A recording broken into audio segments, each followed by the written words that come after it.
I was never the one to write up a song for just anyone.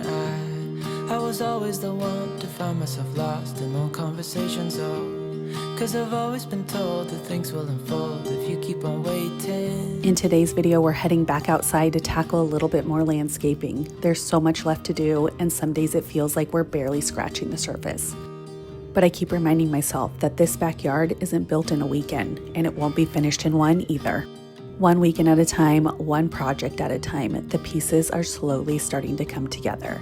And honestly, I think that's my favorite part, watching an idea slowly turn into a place that finally feels like home. But then you came along and proved me all wrong. I was so mistaken, cause you glue all the pieces back together. There's something about bringing home new plants that makes an unfinished space feel full of possibilities. Our backyard is still very far from finished, but little by little, it's beginning to take shape. The first thing I wanted to do is continue the row of limelight hydrangeas behind the couch up by the pool. The ones I got from trees.com have grown so beautifully, and honestly, I can't even believe it hasn't even been a full year. Do you guys remember when I planted these when it was a full-blown rainstorm? Well, they're thriving and have absolutely taken off, and seeing how much they've grown already makes me even more excited to imagine what this garden will look like a year from now. I don't think I'll ever get tired of planting something when it's just a tiny shrub and watching it slowly become part of the landscape.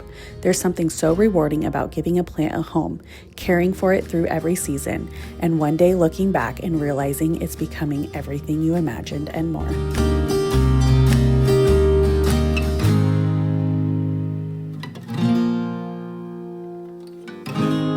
As I started digging, I was quickly reminded why I chose to do this in the middle of a rainstorm. All of our soil is basically concrete when it is dry, so instead of fighting it, I dug what I could, soaked each hole with water, and headed inside to play a game of life with the kids while the ground softened.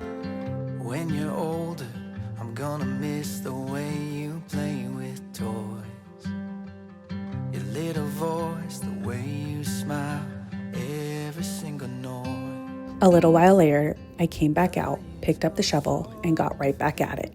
Sometimes the best progress doesn't come from pushing harder. It comes from knowing when to pause and let nature do a little bit of the work for you. My love,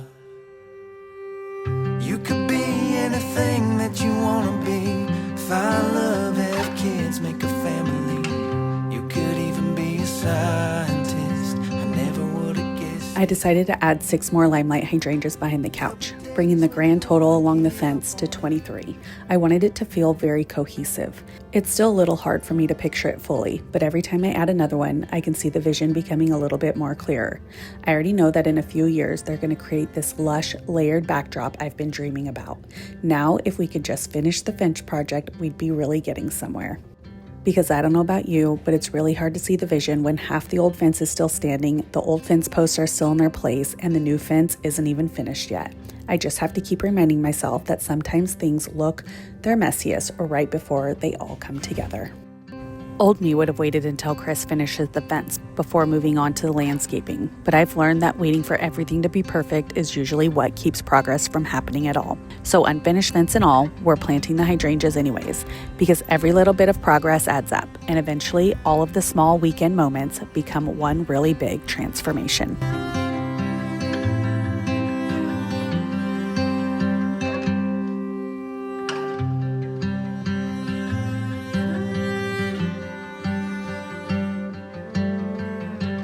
I wanted to give you a little update on how the hydrangeas are doing after I planted them in the middle of the rainstorm. We still have to remove the back fence, so it's a little hard to picture the final vision right now, but honestly, I can't believe how much they've grown in just 4 months. Moments like this remind me that gardens don't happen overnight. You plant something small, trust the process, and before you know it, it's becoming everything you hoped it would be. We today are planting, or not planting, but planning on where my 10 David Austin roses are going to be going. We have a lot to do in our very undone backyard, and I love bringing you guys along with me because it's just so exciting to see the full space transform. These roses were in collaboration with trees.com, also known as FastGrowingTrees.com. You guys know that I love them. My whole backyard is basically trees.com. So I thought today it would be really fun to kind of play around of where we want these roses to go. I am a sucker for a David Austin rose. I don't really like like other roses, but something about David Austin just sucks me in every single time. So we have 10 of them to plant, and I thought we would just play around with where we want them, because we still want the garden to feel very Mediterranean-like, but I still want that like whimsy, if that makes sense. So we're just gonna play around with them. We're gonna see where they fit best in the garden, because we're not gonna plant them just yet. That will be in a later video, because it is about to be over 100 degrees, I think for like 9 consecutive days, and I don't want them to get stressed out. I am in zone 9. I also wanna mention, I am not a gardener. I do not give garden advice. I just show you what I am doing in my yard. So yeah.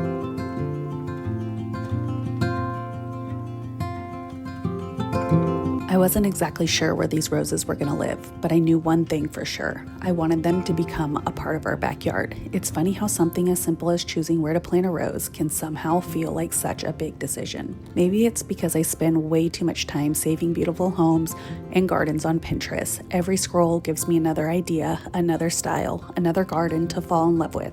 But somehow along the way, I've realized something. Just because I love the way something looks doesn't mean that it's meant for our home.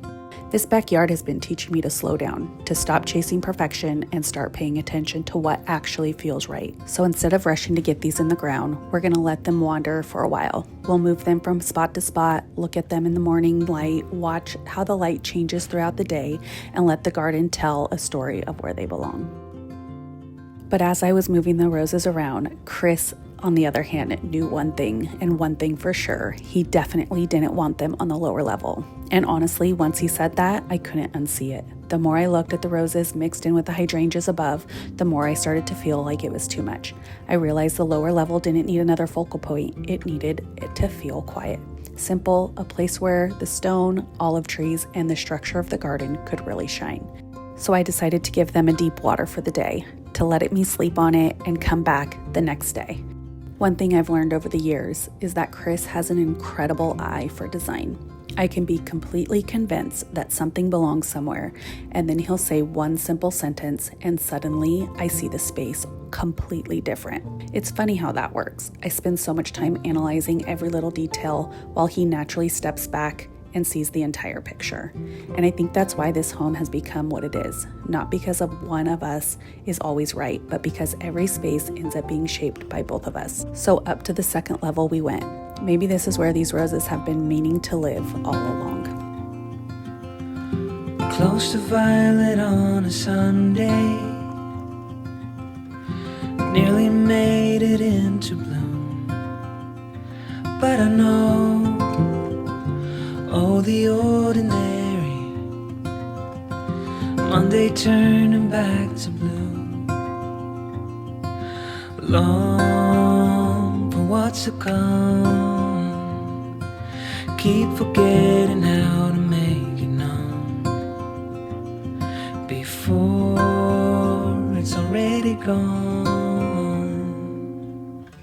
Full of post-its in the ceiling,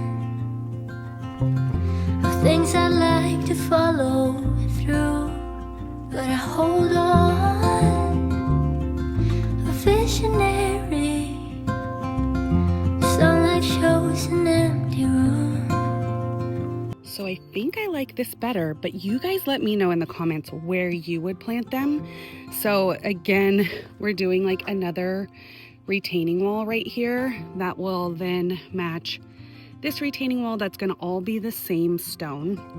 And don't mind all these weeds, I swear. They just keep coming and coming, so yeah.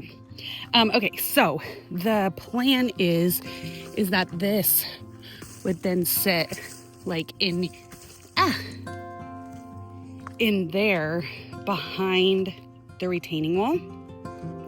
And then we can plant like ground cover or something down here. So it would be like this with the retaining block or the retaining wall right there. And then on this side, I would just have room for one. But do we like that? I thought I'd bring you guys along for the process of what I go through because it's not as simple as it looks. Like I'm gonna have to think about this forever. And somehow, what started simply as finding a home for a few rose bushes against the rock wall has turned into building another stone planter bed. I swear one day we'll eventually finish this backyard, but every time we think we're one step ahead, another idea finds us.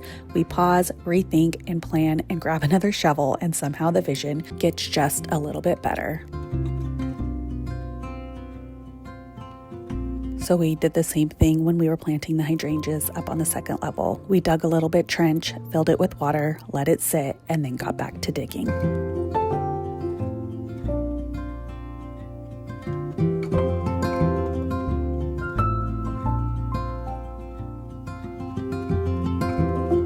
I want to give you a little rundown of what we're doing.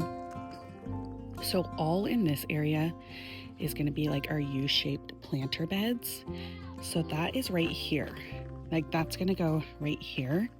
So we decided to bring the raised bed all the way to here so it all connects. Hold on. Summertime is so hard to film around here. Okay, so we decided to then connect it to this bed so that it all looks really intentional and like one piece. And then it's also going to connect to this. So all of this is going to have the same stone on it. And that I feel like is going to be so pretty. So I think we were going to put it in front of here too, but I think Chris changed his mind. Oh my gosh, look how embarrassing this backyard is. But yeah, so that is the planter bed situation. That was a last minute add-on because I was trying to figure out where the roses are gonna go, but I also decided that the roses aren't going to go here because I feel like it would just be too much with the hydrangeas because these are going to be as tall as the fence. And remember, all of this fence still has to come down and we still have to fix the fence, but we need to wait until my mom can come and get the old fence. But I originally was going to put like the David Austin roses down here, but I don't think I'm going to do that because I think it's just like too much. So I'm just going to do like simple evergreen, like maybe boxwoods down here to keep it a little bit more simple. All right, you guys, I think that's it for this week's video. I know a lot of you guys have been asking for longer videos, and I promise I am trying. Summertime with the kids and filming is just a little bit more challenging. We also have so many projects happening behind scenes that we're waiting for one thing or another before we can finally put them together, but I promise there's so much more coming. Every weekend, we're making a little bit more progress, and I can't wait to share it with you all. As always, thank you so much for spending a little part of your day with us. It truly means more than you will know. I will see you guys in the next one. Bye.